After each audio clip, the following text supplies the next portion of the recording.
चला मंडळी, घरच्या घरी आलू पॅटीस कसे बनवायचे ते सांगते।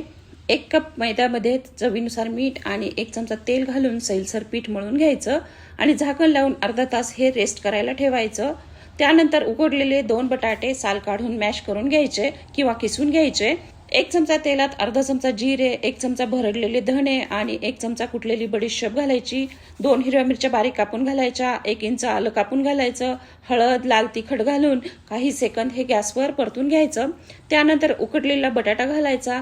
लगेचच 1 चमचा किचन किंग मसाला, चाट मसाला, काळं मीठ घालून परतून घ्यायचं।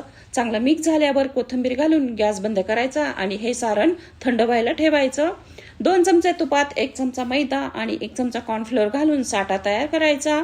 तर हे पीठ आपलं चांगलं भिजले, आता याला चांगलं मऊ करून घ्यायचं आणि याचे उंडे तयार करायचे। आता एक एक करून 4 चपात्या लाटून घ्यायच्या।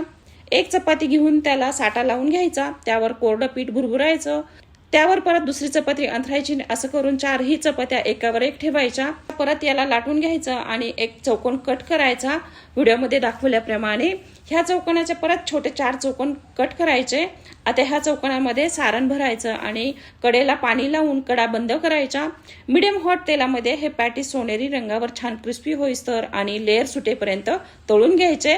तळताना गॅस मात्र एकदम बारीक ठेवायचा। तर हे घरच्या घरी आपले बेकरी सारखे खस्ता आलू पॅटीस तयार झाले आहेत। एन्जॉय।